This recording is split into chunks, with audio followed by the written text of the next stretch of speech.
একবার ভাবুন, গ্লোবাল ওয়ার্মিংয়ের কারণে পুরো পৃথিবী যদি বরফের তলায় চাপা পড়ে যায় এবং মানুষদেরকে বাংকারের তলায় বসবাস করতে হয়, তবে কেমন হবে? এমনকি আপনার কাছে বেঁচে থাকার জন্য প্রয়োজনীয় খাবারটুকুও থাকবে না, কিন্তু আপনাকে বেঁচে থাকতে হবে।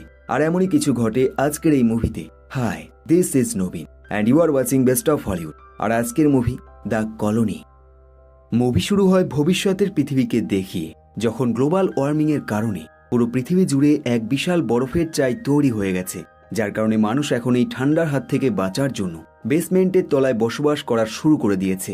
কিন্তু বসবাস করা শুরু করলেও এই নতুন পরিবেশকে বেশিরভাগ মানুষই রপ্ত করতে পারে না, যার ফলে খুব কম মানুষই এখানে বেঁচে রয়েছে এবং বেশিরভাগ মানুষই এখানে ঠান্ডার কারণে মারা গেছে। এখন মুভির শুরুতেই এমনই দুজন জীবিত মানুষকে দেখানো হয়, যারা কিনা এই কঠিন পরিস্থিতিতেও এখনো বেঁচে আছে। কিন্তু হঠাৎই এই দুজন মানুষ এখান থেকে পালাতে শুরু করে। তাদের দেখে মনে হয় কেউ তাদেরকে তাড়া করছে। এখন এই দুজন নিজেদের জীবন বাঁচিয়ে এই বাংকার থেকে পালানোর চেষ্টা করে, কিন্তু সামনে এগোতেই তারা লক্ষ্য করে দরজা লক করা রয়েছে। অন্যদিকে অন্য আরেকটি আন্ডারগ্রাউন্ড বাংকার দেখানো হয়, যার নাম কলোনি 7। আর এখানে একজন মানুষ একটি স্যাটেলাইট ডিশ ঠিক করতে থাকে এবং ঠিক সেই মুহূর্তে পাশের বাংকারের দরজা খুলে 3 জন মানুষ বেরিয়ে আসে, যাদের মধ্যে একজন থাকে একটু বয়স্ক মানুষ। আর সে মেসন নামের একজন ব্যক্তির কাছে জীবন ছেড়ে অনেক দূরে চলে যাবে, কিন্তু তারা যেন তাকে না মারে। কিন্তু মেসন তার মতামত চেঞ্জ করে না। সে প্ল্যান করেই ফেলে তার হাতের বন্দুক দিয়ে এই মানুষটিকে মেরে ফেলবে। এখন ঠিক সেই মুহূর্তে স্যাম নামের একটি ছেলে সেখানে চলে আসে, আর সে এই ঘটনার প্রতিবাদ করে। সে মেসনকে জানায় প্রতিটা মানুষের নিজস্ব স্বাধীনতা রয়েছে, তাই তার কথা আমাদের শোনা উচিত। কিন্তু মেসন তেমনটা মনে করে না। সে স্যামের সাথে তর্ক শুরু করে দেয়। এখন এই সুযোগ বুঝে বয়স্ক মানুষটি একা হয়, তাহলে তাকে একটি গুলির আঘাতে মরতে হবে, নয়তো এই বাংকার ছেড়ে দূরে কোথাও চলে যেতে হবে। এখন এই বাংকারের মধ্যে প্রত্যেকটা জিনিসের জন্য আলাদা আলাদা রুম রয়েছে, আর এমনই একটি রুম দেখানো হয় যেখানে আসলে এই কাজটা খুবই কঠিন, কারণ এখানকার তাপমাত্রা খুবই কম, যার কারণে খুব কম মানুষই এই দায়িত্বটা নিতে পারে। কিন্তু স্যাম এই দায়িত্ব মন দিয়ে পালন করে। আর এমনই একদিন স্যাম যখন এই রুমে খাদ্য সংগ্রহের দায়িত্বে থাকে, তখনই তাদের এই কলোনির যে লিডার, যার নাম ব্রিক্স, সে স্যামের কাছে আসে এবং তাকে জানায় বর্তমানে তাদের এই বাংকারে যত মেম্বার রয়েছে তাদের বেশিরভাগই ফ্লু রোগে আক্রান্ত হয়ে গেছে। এখন এর মধ্যে স্যাম ব্রিক্সকে মেসনের খারাপ আচরণের কথাগুলো জানিয়ে দেয়। সে জানায় ফ্লু রোগে আক্রান্ত মানুষগুলোর সাথে মেসন মোটেও ভালো ব্যবহার করছে না, বরং তাদের শেষ ইচ্ছে না শুনেই তাদেরকে মেরে ফেলছে। এখন এই কথা শুনে ব্রিক্স এক মুহূর্তের জন্য চুপ হয়ে যায় এবং স্যামকে জানায় তাদের এই বাংকারে এর চাইতেও আরো বড় সমস্যা রয়েছে, তাই এই ব্যাপারে সে পরে দেখে নেবে। এরপর ব্রিক্স এই বাংকারের কন্ট্রোল রুমে যায়, যেখানে কুপার নামের একটি ছেলে এই পুরো সিস্টেমটাকে কন্ট্রোল করতে থাকে। কুপার ব্রিক্সকে জানায় সে কলোনি 5-এ বেশ কয়েকবার কন্ট্যাক্ট করার চেষ্টা করেছে, কিন্তু কোনো রকম ভাবেই সে কন্ট্যাক্ট করতে পারেনি। ব্রিক্স বুঝতে পারে তাদের এই সমস্যা আরো বেড়ে যাবে, তাই সে কুপারকে জানায় তারা এখনই একটি মিটিং শুরু করবে। তাই সে যেন প্রত্যেকটা মেম্বারকে এক জায়গায় জড়ো করে। কুপারও তার কথা মতোই কাজ করে। সে ঘোষণা করে দেয় এই বাংকারে থাকা প্রত্যেকটা মেম্বার যেন একটি হল রুমে জড়ো হয়। অন্যদিকে ব্রিক্স মেসনের সাথে দেখা করে এবং তাকে জিজ্ঞাসা করে সে কেন ফ্লু রোগে আক্রান্ত মানুষগুলোকে ইচ্ছে মতো মেরে ফেলছে। মেসন জানায় এটা তার কাজের মধ্যে পড়ে, তাই সে এটা করেছে। আর এভাবেই সে ব্রিক্সকে কোনো রকম সম্মান না দিয়ে এখান থেকে চলে যায়। একই সময় কাই নামের একটি মেয়েকে দেখানো হয়, যে কিনা একটি নতুন জায়গা খোঁজার চেষ্টা করছে, যেখানে তাদের সংরক্ষিত বীজগুলো নিয়ে দৈনিক প্রয়োজনীয় শাকসবজি তৈরি করতে পারবে। কিন্তু সে অনেক চেষ্টা করার পরও ব্যর্থ হয়ে যায়। এখন এর মধ্যে স্যাম এখানে চলে আসে এবং সে কাইলকে জানায় তাদেরকে এখনই মিটিং এর জন্য এক জায়গায় জড়ো হতে হবে। আর এই বলে তারা দুজন সেই রুমে চলে যায়, যেখানে বাকি মেম্বাররাও মিটিং এর জন্য অপেক্ষা করছে। এখন ব্রিক্স মিটিং শুরু করলে সে প্রথমেই জানায় বর্তমানে তাদের কলোনি 5 কোনো রকম রেসপন্স দিচ্ছে না, তাই তারা জানে না সেখানে কি ঘটছে। এমনকি সেই কলোনিটা ঠিক আছে নাকি ধ্বংস হয়ে গেছে সেটাও তারা জানে না। ব্রিক্স মনে করে তাদেরকে এখনই সেখানে গিয়ে এই ব্যাপারে সম্পূর্ণ তদন্ত করা উচিত। আর এই বলে সে 2 জন করে ভলেন্টিয়ার ভাগ করে দেয় এবং এক একটা টিম বানিয়ে দেয়। এখন এর মধ্যে মেসন ব্রিক্সের কথায় বাধা সৃষ্টি করে। সে মনে করে তাদের এমনটা করা উচিত হবে না, কারণ তারা যদি এই কলোনি ছেড়ে বাইরে যায় তবে তারা ফ্লু রোগে আক্রান্ত হতে পারে। আর এই মতামত বেশিরভাগ মেম্বারেরই পছন্দ হয়ে যায়, কিন্তু একজন মেম্বার থাকে যার নাম গ্রেডন। সে এই মিশনে রাজি হয়ে যায়। এখন ব্রিক্স ভালোভাবে জানে মেসন তার বিরুদ্ধে কথা বলছে, তাই সে এই কলোনি 7-এর দায়িত্ব মেসনকে দেয় না, বরং কাইকে দিয়ে দেয়। এখন এই মিটিং এর মধ্যে একজন বিবাহিত দম্পতি থাকে যাদের কিনা ফ্লু হয়েছে, কিন্তু তারা মারা যাবার ভয়ে কাউকে জানায়নি। এখন মিটিং চলাকালীন এই বিবাহিত দম্পতি ফ্লুয়ের কারণে মুখ থেকে কাশি বেরিয়ে যায়, যার ফলে চারপাশে থাকা প্রত্যেকটা মানুষ বুঝতে পেরে যায় তাদের আসলে কি হয়েছে এবং তারা সঙ্গে সঙ্গে নিজেদের জীবন বাঁচিয়ে এই মিটিং রুম থেকে বেরিয়ে যায়। এখন বেশ কিছু গার্ড এই বিবাহিত দম্পতিকে কোয়ারেন্টাইন করার জন্য নিয়ে যায়।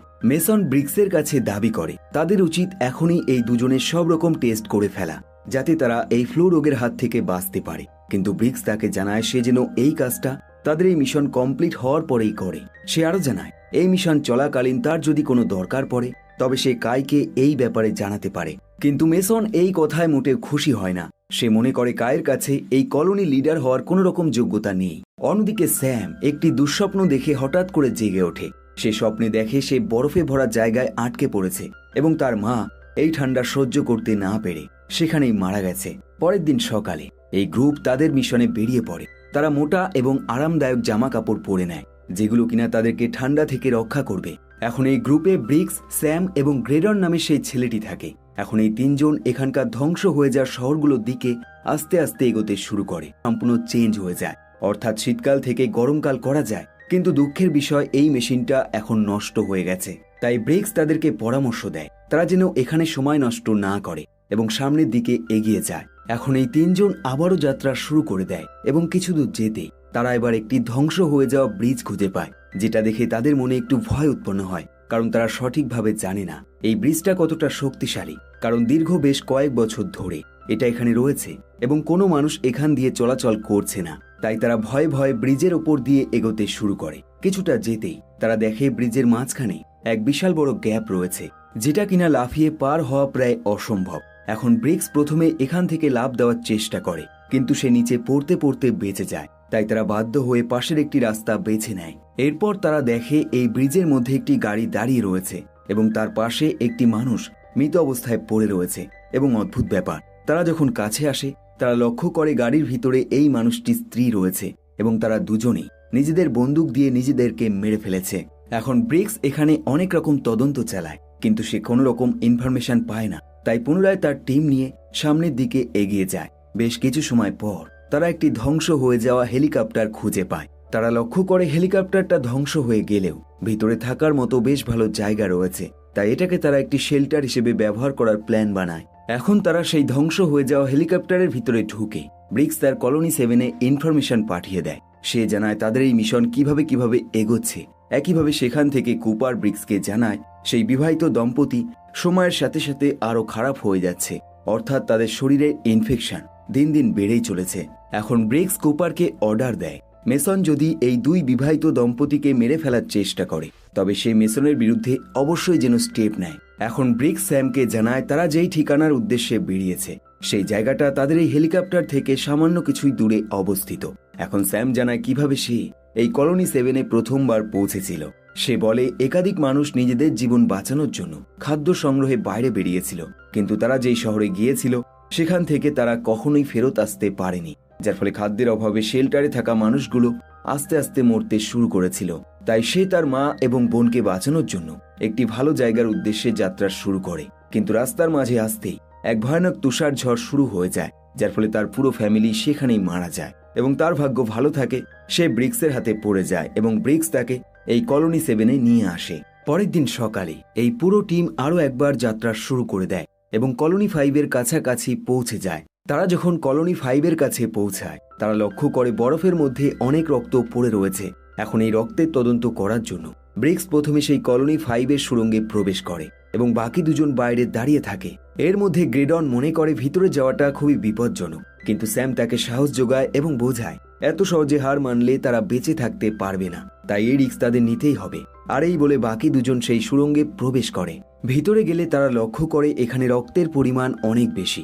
এখন এই টিম এই কলোনির আরো গভীরে প্রবেশ করে এবং সেখানে গিয়েও তারা অনেক রক্ত খুঁজে পায়।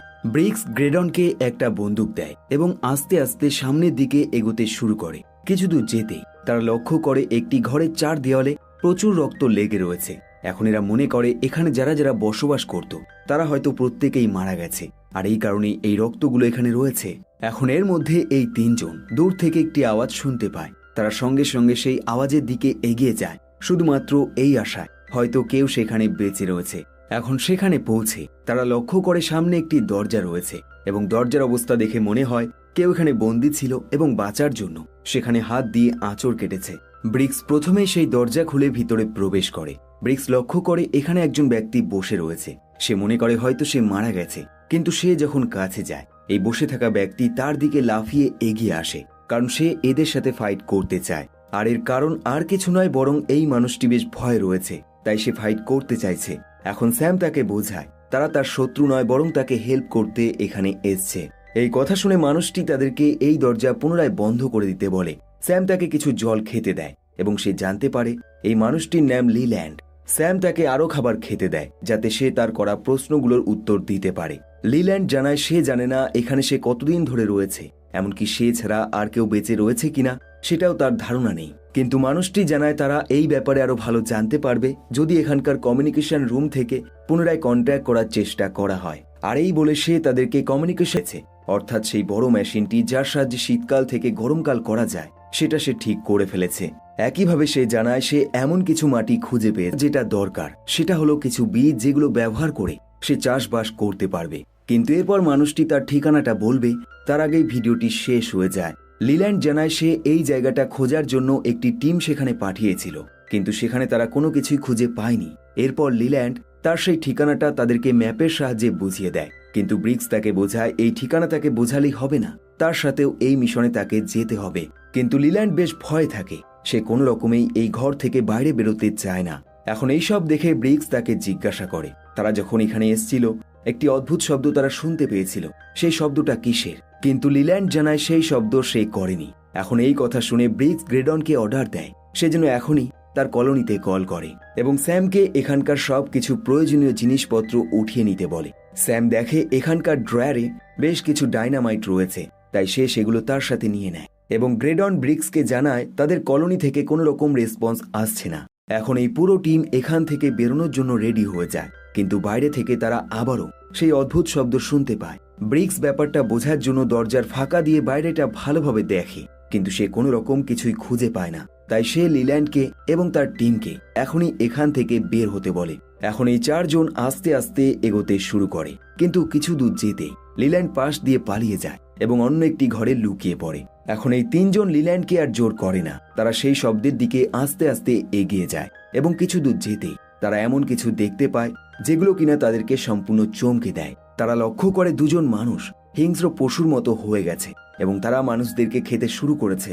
আসলে এরা একটা সময় এমন ছিল না, কিন্তু খাবারের অভাবে তারা এখন নরখাদকে পরিণত হয়ে গেছে। এমনকি এই কলোনির বেশিরভাগ মানুষকেই তারা খেয়ে ফেলেছে। এখন এই দুজনের মধ্যে একজন মানুষ স্যামকে দেখে ফেলে, তাই সে তার দিকে অ্যাটাক করে, কিন্তু স্যাম তার আগেই তার হাতের বন্দুক দিয়ে তাকে মেরে ফেলে। কিন্তু অদ্ভুত ব্যাপার, এই গুলির আওয়াজ শুনে যাদেরকে তারা একটা সময় মৃতদেহ ভেবেছিল তারা উঠে দাঁড়িয়ে পড়ে এবং সঙ্গে সঙ্গে তাদের উপর অ্যাটাক করে। ব্রিক্স সঙ্গে সঙ্গে তার ডাইনামাইটগুলো অ্যাক্টিভ করে দেয়, যার ফলে বেশিরভাগ নরখাদক মানুষগুলো মরে যায়। কিন্তু এর মধ্যে গ্রেডনকে দুজন নরখাদক মানুষ ধরে ফেলে। ব্রিক্স সঙ্গে সঙ্গে তার উপর অ্যাটাক করে এবং অবশেষে তাদেরকে মেরেও ফেলে, কিন্তু গ্রেডনকে তারা বাঁচাতে পারে না, সে সেখানেই মারা যায়।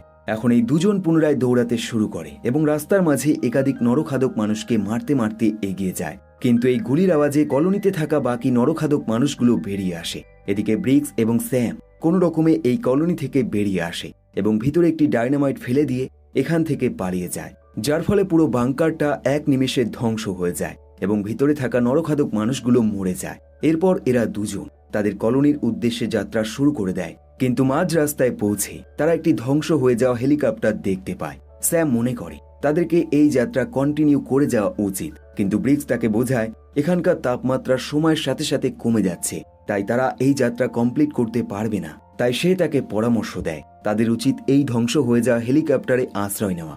এখন ব্রিক্সের কথা মতো স্যাম এই হেলিকপ্টারের মধ্যে আশ্রয় নেয় এবং রাতটা কাটানোর প্ল্যান বানায়। রাত হলে স্যাম ব্রিক্সকে জিজ্ঞাসা করে এই মানুষগুলো কিভাবে নরখাদক মানুষের তৈরি হতে পারে, এটা কি করে সম্ভব? ব্রিক্স তাকে বোঝায় এটা সম্ভব যখন বেঁচে থাকার লড়াই শেষ পর্যায়ে চলে যায়। আর এমনই ঘটনা ঘটেছিল আমি যখন আর্মিতে ছিলাম। আর এভাবেই কথা বলতে বলতে এরা দুজন পুরো রাতটা কাটিয়ে দেয়। পরের দিন সকালে এরা তাদের যাত্রা শুরু করার প্ল্যান বানায়, কিন্তু সেই মুহূর্তেই তারা লক্ষ্য করে নরখাদক মানুষদের এক বিশাল বড় মিছিল তাদের দিকে আস্তে আস্তে এগিয়ে আসছে। আসলে তারা স্যাম এবং ব্রিক্সের ফুটপ্রিন্ট ফলো করে এত দূর চলে এসছে স্যাম বুঝতে পারে তাদেরকে এখনই এখান থেকে পালাতে হবে, কিন্তু ব্রিক্স তাকে বোঝায় তারা যদি ব্রিজ অবধি পৌঁছায় তবে এই নরখাদক মানুষগুলোকে তারা আটকাতে পারবে, কারণ ব্রিজ পার করা তাদের পক্ষে অতটাও সহজ হবে না। এখন এরা দুজন তাদের 100% শক্তি ব্যবহার করে দৌড়াতে শুরু করে। একইভাবে নরখাদক মানুষগুলো তাদের পিছন পিছন এগোতে শুরু করে দেয়। স্যাম এবং ব্রিক্স ব্রিজে পৌঁছে বড় বড় লাফ দিয়ে সেই ভয়ানক ব্রিজের গ্যাপগুলো পার করে ফেলে এবং তাদের কাছে থাকা ডাইনামাইটগুলো আগুন ধরিয়ে ব্লাস্ট করার জন্য রেডি করে ফেলে এবং সেগুলো ব্রিজের সেই বড় ফাঁকা জায়গার মাঝখানে রেখে ওপারে চলে যায়। কিন্তু সমস্যা হলো এখানকার ঠান্ডা এতটাই বেশি যার ফলে ডাইনামাইটের আগুন নিভে যায়। ব্রিক্স প্ল্যান করে সে পুনরায় আরও একটি ডাইনামাইট সেট করবে, কিন্তু স্যাম তেমনটা মনে করে না। সে বলে আমাদের কাছে খুব বেশি সময় নেই, আমাদেরকে এখনই এখান থেকে পালাতে হবে। ব্রিক্স তাকে বোঝায় তারা পালালেও যদি এই ব্রিজ তারা ধ্বংস না করে তবে এই নরখাদক মানুষগুলো তাদের কলোনিতে পৌঁছে যাবে, কারণ এটাই একমাত্র রাস্তা কলোনিতে পৌঁছানোর। অন্যদিকে নরখাদক মানুষগুলো ব্রিজের কাছে চলে আসে এবং তাদের মধ্যে কিছুজন সেই ব্রিজের বড় ফাঁক দিয়ে নিচে পড়ে যায়। এদিকে ব্রিক্স দ্বিতীয় ডাইনামাইটটাও আগুন ধরিয়ে ফেলে এবং তার কাছে আসা নরখাদক মানুষগুলোকে তার হাতের অস্ত্র দিয়ে সজোরে আঘাত করতে শুরু করে দেয়, কিন্তু এসব করতে গিয়ে সে ডাইনামাইটটা আর ছুটতে পারে না এবং একাধিক নরখাদক মানুষ তার উপর ঝাঁপিয়ে পড়ে, যার ফলে ডাইনামাইট যখন ব্লাস্ট হয় ব্রিক্স সমেত একাধিক নরখাদক মানুষ এখানেই মারা যায় এবং ব্রিজে এক বড় মাপের গ্যাপ তৈরি হয়ে যায়। কিন্তু এত কিছু করার পরও এই নরখাদক মানুষদের লিডারের এখনো মৃত্যু হয়নি, সে এখনো বেঁচে রয়েছে। একইভাবে সে লক্ষ্য করে ব্রিজের ওপারে স্যাম দাঁড়িয়ে রয়েছে। স্যাম বুঝতে পারে এখান থেকে তাকে এখনই পালাতে হবে, তাই সে সঙ্গে সঙ্গে দৌড়াতে শুরু করে এবং ওয়েদার মেশিনের ওপর দিয়ে সে একটার সময় তার কলোনির কাছাকাছি পৌঁছে যায়। অন্যদিকে কলোনি 7-এ মেসন সেই বিবাহিত দম্পতিকে বন্দুক দিয়ে মেরে ফেলার চেষ্টা করে। ডেক্সটার তাকে এমনটা করতে মানা করে, কিন্তু মেসন তার কথাকার শুনতে পায়। কাই সঙ্গে সঙ্গে সেই দিকে ছুটে যায় এবং এই সুযোগে ডেক্সটার পালিয়ে যায়। কিন্তু কাই যখন স্যামের কাছে পৌঁছায় ঠিক সেই মুহূর্তে পিছন থেকে মেসন তার উপর আঘাত করে, যার ফলে সে অজ্ঞান হয়ে যায়। স্যামের যখন জ্ঞান ফেরে সে লক্ষ্য করে তার সামনে দুজন মহিলা দাঁড়িয়ে রয়েছে। স্যামকে গ্রেডনের সম্বন্ধে জিজ্ঞাসা করে। স্যাম এক কথায় জানিয়ে দেয় গ্রেডন এবং ব্রিক্স দুজনেই মারা গেছে। এখন এই খবর যখন মেসন জানতে পারে সে সঙ্গে সঙ্গে এই কলোনির লিডার কাইকে সরিয়ে সে নিজে লিডার হয়ে যায়। একইভাবে স্যাম তাকে জানায় কলোনি 5-এ আসলে কি ঘটছে এবং সেই নরখাদক মানুষগুলো তাদেরকে কিভাবে মেরে ফেলতে চেয়েছে, কিন্তু মেসন এই কথা বিশ্বাস করে না। সে হেসে উড়িয়ে দেয় এবং এখান থেকে চলে যায়। কিন্তু যাবার সময় একটি বাচ্চা ছেলে মেসনকে ইচ্ছাকৃতভাবে ধাক্কা দেয় এবং এই সুযোগে সে তার পকেট থেকে চাবিটা চুরি করে নেয়। আসলে স্যাম এখানে বন্দি অবস্থায় রয়েছে, তাই তাকে ছাড়াতে হলেই এই চাবিটা খুবই জরুরি। এখন বাচ্চাটি স্যামকে চাবি দিয়ে দেয়। অন্যদিকে ভিক্টর এবং মেসন দূরবীন দিয়ে চারিদিকটা চেক করে স্যামের কথা আসলে সত্যি কিনা, কিন্তু তারা লক্ষ্য করে কোনো নরখাদক আশেপাশে নেই। এমনকি এরপর তারা কম্পিউটারের সিসিটিভি ফুটেজগুলো চেক করে, কিন্তু সেখানেও তারা কোনো রকম নরখাদক মানুষকে দেখতে পায় না। তাই তারা বিশ্বাস করে নেয় স্যামের কথা একদম মিথ্যে। এখন এর মধ্যে মেসনের এক সহযোগী যার নাম রেনল্ড, সে মেসনের কাছে আসে এবং তাকে জানায় ইতিমধ্যে তাদের বন্দি রুম থেকে স্যাম পালিয়েছে।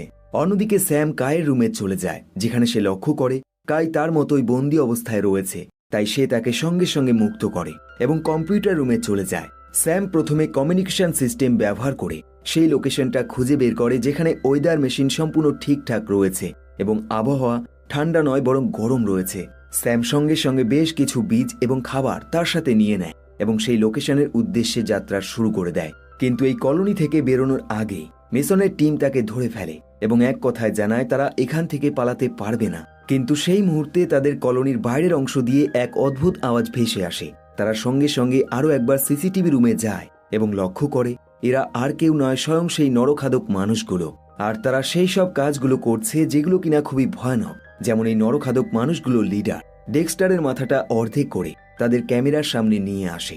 এখন এই সব দেখে মেসন ভালোভাবে বুঝতে পারে স্যাম যা যা বলেছিল সবকিছু সত্যি। তাই সে স্যামকে তাদের দলের হয়ে লড়াই করতে বলে এবং মেসন প্রত্যেকের হাতে একটি করে বন্দুক ধরিয়ে দেয় যাতে তারা এই নরখাদক মানুষগুলোর বিরুদ্ধে লড়াই করতে পারে। এরপর এই পুরো টিম এই কলোনির একটি সুরক্ষিত ভল্টে প্রবেশ করে, কিন্তু একজন মেম্বার অনুভব করে এই ভল্টের উপর দিয়ে একাধিক মানুষ দৌড়াচ্ছে, অর্থাৎ এরা আর কেউ নয়, স্বয়ং সেই নরখাদক মানুষগুলো। এখন এই পুরো টিম ভল্টের ভিতরে নরখাদক মানুষগুলোর জন্য অপেক্ষা করতে থাকে, কিন্তু সেই মুহূর্তে তাদের ভল্টের লাইট বন্ধ হয়ে যায়। যদিও ভাগ্য ভালো থাকে লাইটটি পুনরায় চলে আসে এবং কিছুক্ষণের মধ্যেই তাদের সামনের দরজাটা অটোমেটিক খুলে যায় মেসনের পুরো টিম মনে করে নরখাদক মানুষগুলো হয়তো চলে এসছে, কিন্তু দরজা খোলা সত্ত্বেও কেউ এখানে প্রবেশ করে না।